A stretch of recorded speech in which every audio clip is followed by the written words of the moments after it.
guys, and welcome to the 8th episode of the Underrated podcast where we talk to you about sports, and we rant about a bunch of other stuff that we think should be ranted about. But you know what? It's fine. But today we actually have a special guest, the OHL prospect, the new edition of the Flint Firebirds, Chazz Nixon.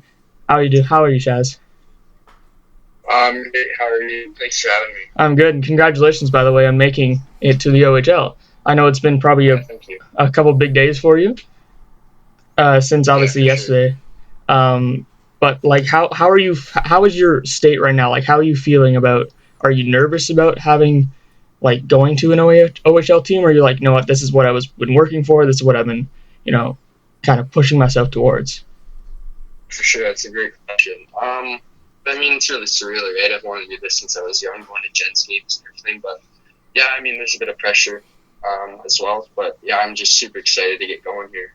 Yeah, and like based on your play, like what are you gonna bring to the Firebirds that's gonna, extend from the other goalies? Like what is your aspect that you're going to bring? Like what type of goalie are they getting? Like what type of goalie did they draft?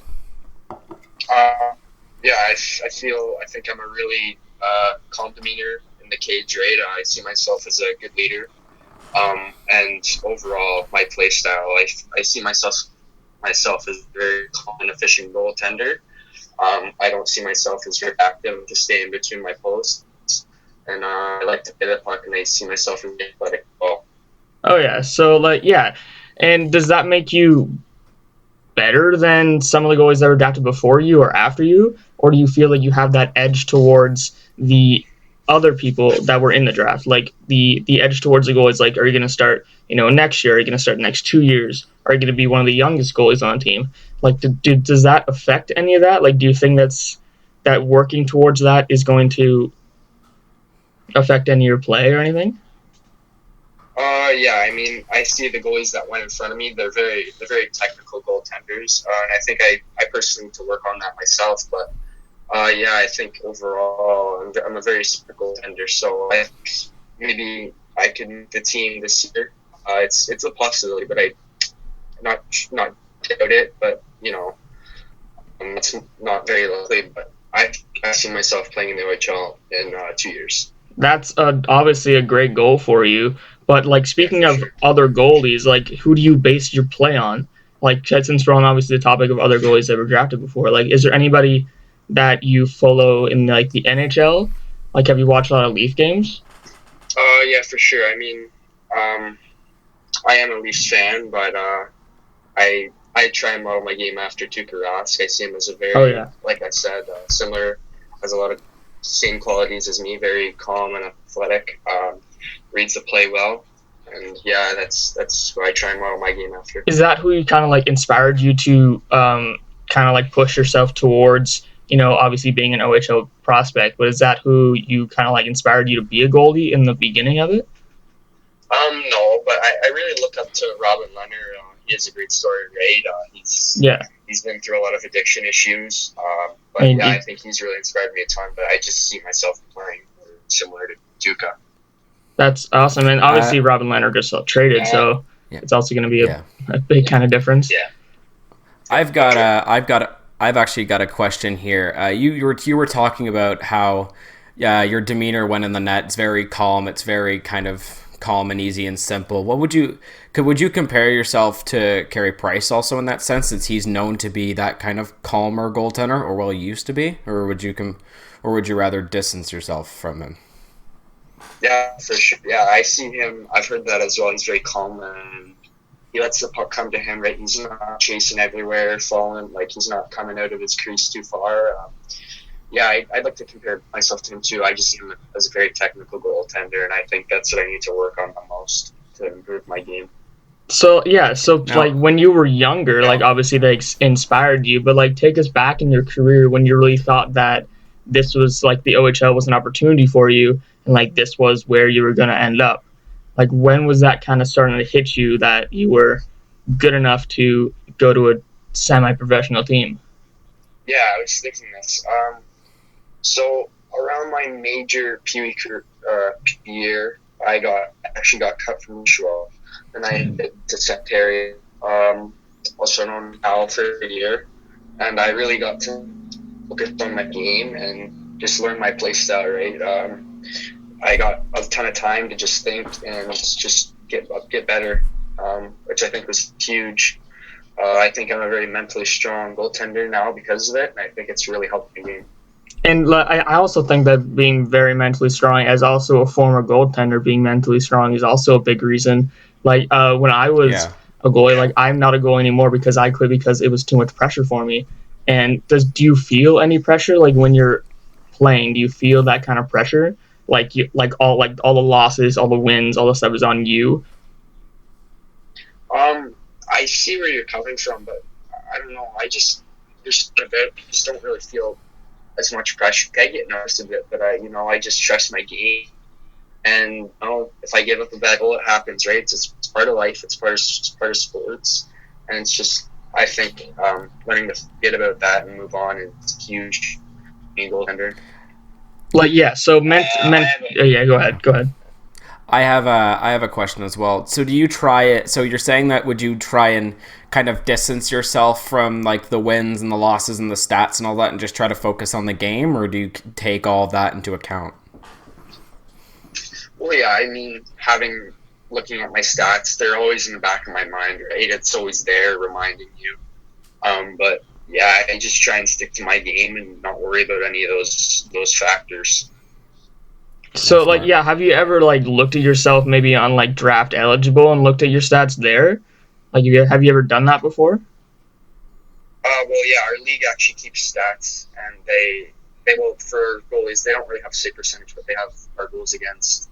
And I think mine was decent this year, but I think it could have been better if I didn't get hurt around January. Well, yeah, I actually didn't hear it. You got hurt around January, and you actually pushed like you came back from that. January 12th, I fractured my ankle, and I was out for 2 months, and I came back in the OMHA weekend. I played a game against Niagara first game back. I think I played very well, and then I went to the final gold medal game. I don't think it went my way. I didn't have my best game, but I think that's just part of life, like I said, right? Yeah. And it's about how you bounce back from things like that. It's really cool. Yeah, so like I know that you already mentioned mentality and all that kind of stuff. Like you're very. Did you say you were very quick in the net? Like you know where you are all the time. Like you know where the puck is, where you're supposed to be every time. When the puck's in the corner. Do you know where that like? Do you have that kind of skill? I guess. Yeah, I feel my hockey IQ and my game sense is really good too. Like I said, I track pucks well, and yeah, like I said before, I know my game very well and what I can and can't do. So I think I like to stick in between that and just perform, right? Yeah. So out of those, like mentality, hockey IQ, like what do those do you consider to be your biggest strength? Like what are you striving to improve, maybe? Yeah, I was talking about this before. I think I need to work on my technicality, but I think my biggest strength overall is probably my mental toughness or my game sense, just anticipating the play. I think I do a very good job.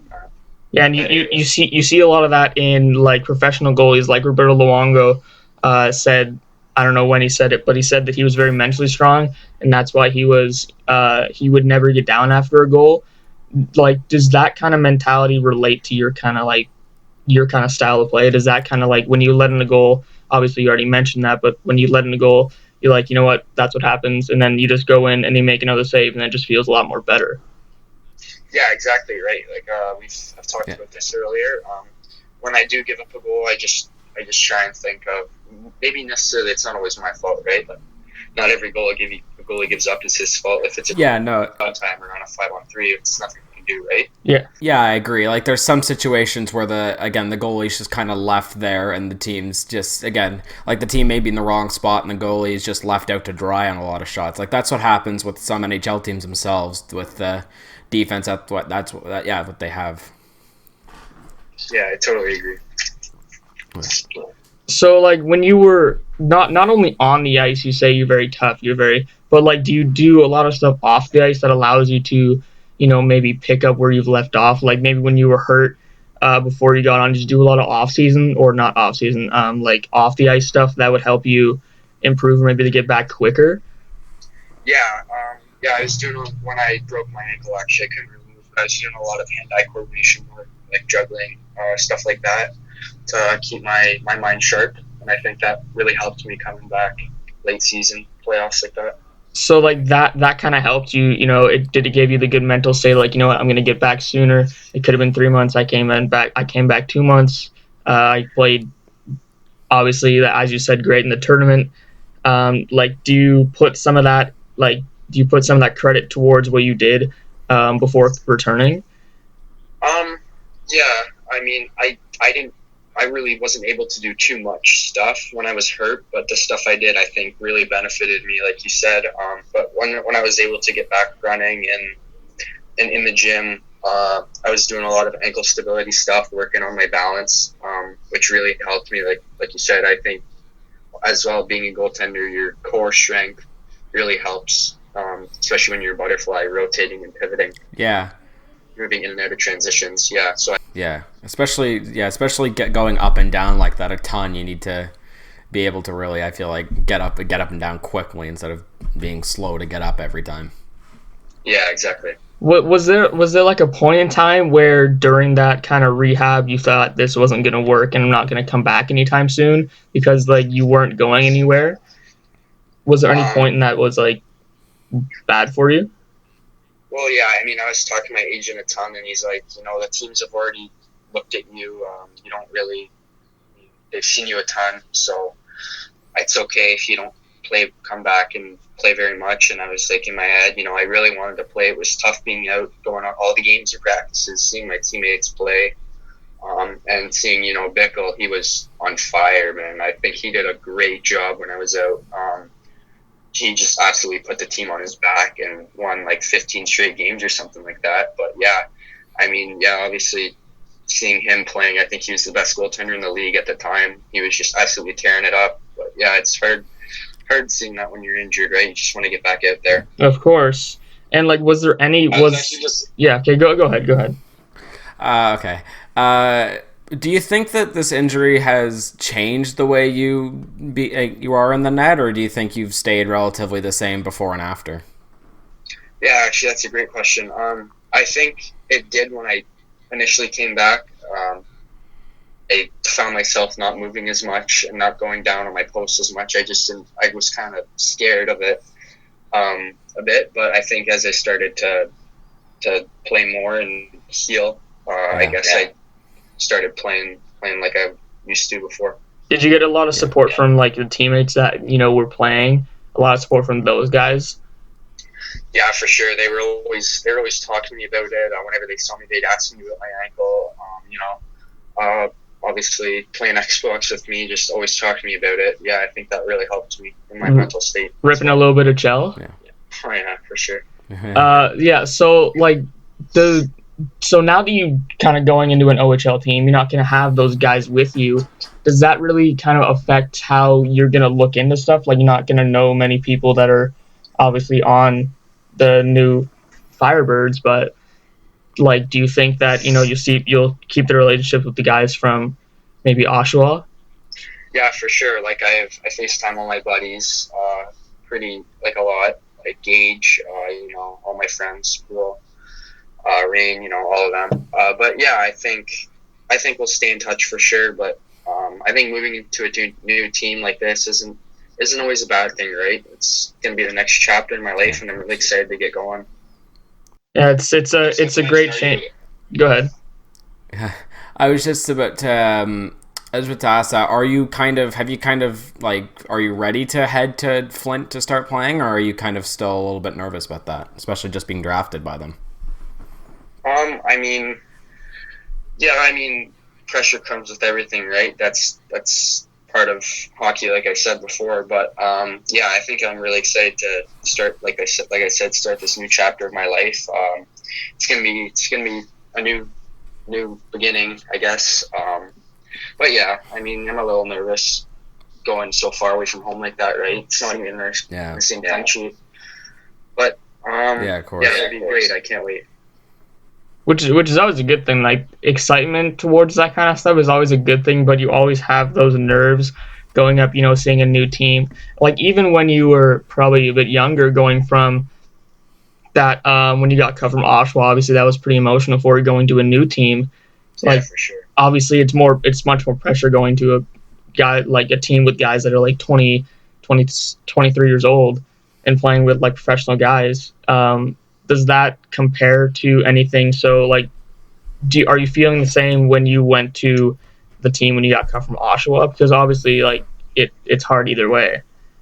Yeah, for sure. I mean, I'm gonna meet a lot of new faces. I've already talked to the GM and coach, but yeah, it's gonna be really different, right? Seeing 20-year-olds shooting on me in practice instead of my teammates, right? My peers. But yeah, I think that's gonna be a really big difference. Obviously, the speed of the OHL is just crazy. I think. Yeah. When I adapt to that, have you met? It'll be good. Have you met some of the guys from Flint already, or are you still kind of new to the team? Oh, well, yeah. I mean, I'm really new, I guess. Like, right, just getting drafted yesterday. But yeah, they've called me. They've contacted me. Talked to about 5 people from Flint. I haven't met any of my teammates yet, but a lot of the staff from the team have contacted me and gave me a few. Yeah, like the GM, coach, probably, like equipment staff, training. Yeah, exactly. Just you told us yesterday that you were getting a lot of calls. Like, were those calls just kind of like, welcome to the team, just that kind of stuff, just going through maybe like when you're gonna get like maybe some jerseys and stuff that may represent where you've gone? Yeah, for sure. I think it was the GM that called me about that. He said, we'll get you a little care package down soon to Oshawa. He said I'll throw in like a draft hat, a jersey, stuff like that. But I think, they're very welcoming and just such a great organization. And I'm so pumped to be a part of them. Yeah, obviously it was a big change this year because usually, you're in a giant, arena or building and then you're being introduced up to the actual draft. But this year was online, obviously because of the virus that's going on. Did that affect anything? Did you feel upset over losing the experience of going up onto the stage, getting your jersey, that kind of stuff? Yeah, I mean, it's a little upsetting, right? Losing the OHL Cup as well, but right, I think it's a good thing it was online because this virus is obviously huge, and I think once we get this thing to go away and get back to our normal everyday lives, I'll be up in Flint, right? So that'll be great. So again, we just want to make say like a formal congratulations for making the OHL, and I think we're going to kind of reaching the end of the interview. So we thank you so much for coming on. First of all, thank you so much for going having me and reaching out. I really appreciate it. No problem. Yeah, we'll keep in touch. You maybe can come on later when you actually come to and play an actual game in Flint. I'm sure you will in the next year or two. So we'll keep in touch. We'll have you back on here soon. I mean, of course, if you wanted to. If you want to come back on. That sounds good. Yeah. But we do thank you coming on, and we appreciate that you have taken the time to come and let us talk to you a little bit. And congratulations on making the OHL, obviously. Yeah, thanks again for having me out here. Really appreciate it. And that will finish up our episode. Thank you guys for watching. Make sure you follow us on Instagram @_underrated podcast. And we will see you guys in episode 9. All right, see ya.